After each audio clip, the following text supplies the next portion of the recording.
Welcome to YVT on the Road, as we attend ZC Live, the biggest social media conference in the Southeast. Find out everything you need to know from the people who are there.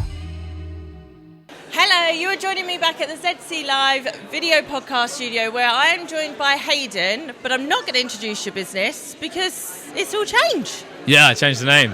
So what's the new name? The new name is 782 Media, or 782 Marketing Media Group if you want the full name. Amazing. So what's brought this change around? A couple things. One was, so the old name Pink Panda, it was gimmicky, it was cute, it was fun, and we wanted a professional look. And an example of that, is, or a couple examples, one is I went to a mastermind lunch one day and this branding guy just like went off on one about how crap the name was, and he had a lot of fair points, and my investor was like, I kind of agree.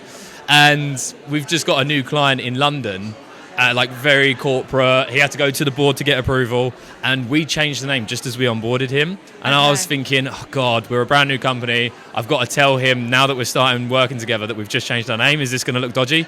And actually, when I told him, he was like, thank God for that. When I went to the board and said Pink Panda, they just laughed.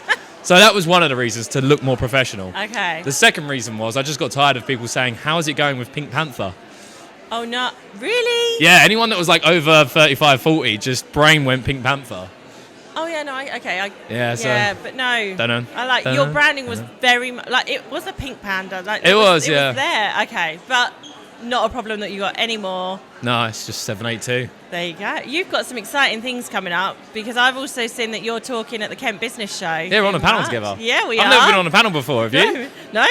Cool. I'm excited. They were like, do you want to be on a panel? I was like, yeah, cool. Wicked.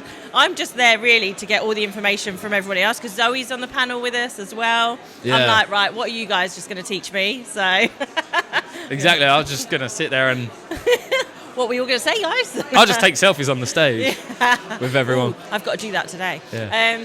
Amazing. So what has brought you along to ZC Live? Talking to Zoe. I haven't been to it before, and it was months ago, I think, when I started planning this one, and they just got the date. I can't remember what it was. It was another event where we bumped into each other.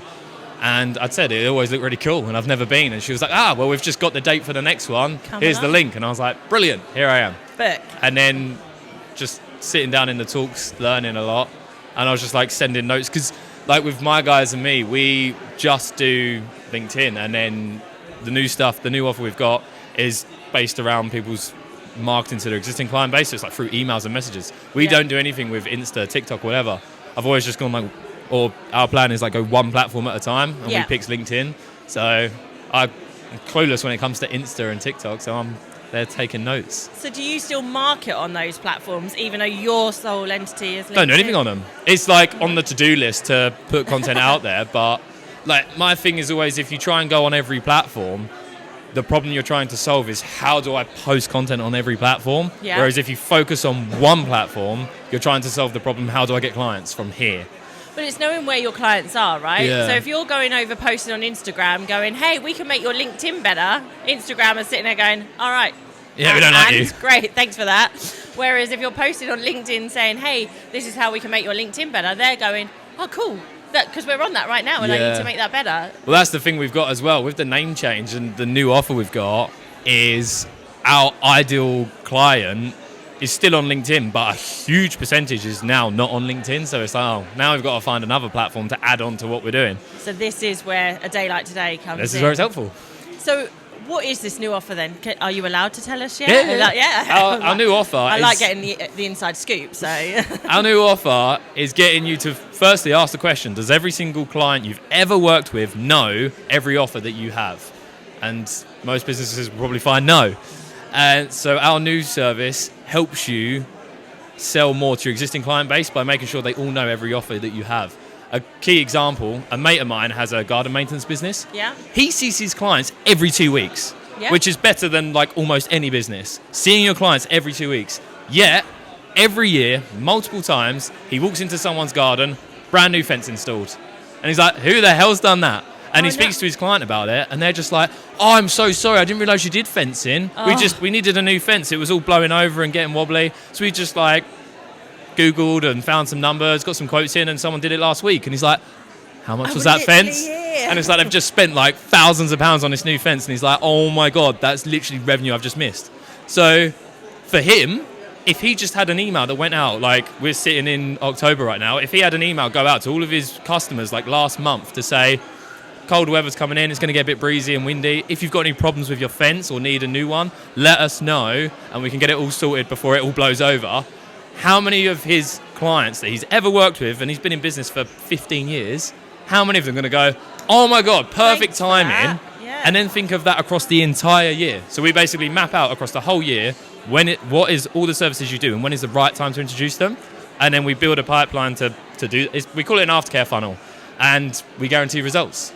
That's amazing. And I suppose the thing is with things like fencing or with certain tools as well, is that if you're seeing them, you can be helping to maintain them before the tragic thing happens as well. So again, you're building up more trust with your client, because if he'd said, oh, I saw that you've got a bit of a wobbly panel, but I've stuck a bit of wedging in there and it'll hold it a bit longer, and they go, oh, thanks for that, like, actually we were thinking of getting a new one, he's go, well, I can do that too, actually. Those conversations start to happen, and then like you say, exactly. And that's like, we mold it based on the business. So for a company that's got 10 staff, whatever, they're not going to have a very personal one-on-one relationship with their clients. No. Whereas we've got a client that is a sole trader, they basically become friends with their clients.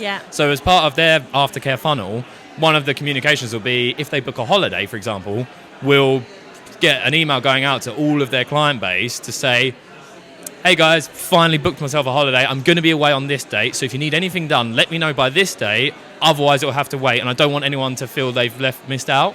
And it's just creating that urgency again, where people are thinking, oh, I have been thinking of getting that done. You've just reminded me. Yeah, let's book something in. And I suppose that also helps your client in the sense, like, I know Ben and I have suffered from it. You think, oh, right, we're taking a week away, or like Christmas is coming up and we want to take like a good week and a half, a couple of weeks off. But will our business work without us? What will happen if you know, all these things? But actually, if we've already battled them before, we can be at peace of mind during that 2-week period. Exactly. So for like you guys, you're doing video production and you've got like the podcast production, video production. So it's slightly different services, but they're all very aligned, and there's probably not a huge amount of variety compared to like an electrician that could do 10 different things. Whereas you've only got 1 or 2. Whereas for you, it's more the case of exactly that. It's looking across the year. It will be seasonality. So, for example, are people going to get any videos done at Christmas? Are people going to get any videos done in the new year? Or is there any summer projects they've got coming up? So it's incentivizing and reminding people, creating urgency with those seasonal filming projects. But then also in your business, when are you taking time out and you're not going to be available? Is just preparing people for that, but doing it in a way that creates urgency. So people think, I've got to get that thing booked in.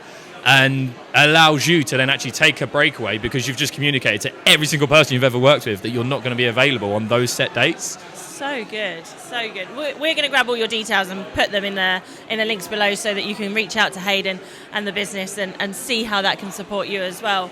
Before I let you go, we've got some more talks lined up for the rest of the day. Who else are you looking forward to listening to today? Is it awkward if I say I can't remember who's talking? Well, it could have been better and you said me, but no, that's fine. I didn't know you was talking. Are you talking? Oh, we're talking, yeah. 11:45. Let's be there. What have we got? We've got Susan Warren-Smith, got ourselves. TikTok, they haven't been yet, have they? No, they have TikTok. Not. Fancy a bit of a groove? I'm looking forward to all of them. Like, I'm going to learn from everyone. So much to take away. Yeah. Amazing. Hayden, thank you so much for joining me. Thank you, Rachel. We'll see you later, and definitely at the Kent Business Show as well. And I'm going to remember to take a photo while we're on here. Selfie mode. Thank you. Thank you. Thank you for watching Your Video Team on the Road. If you would like your video team to come to your event with their video podcast pop-up studio, get in touch with us at yourvideoteam.co.uk/pop-up.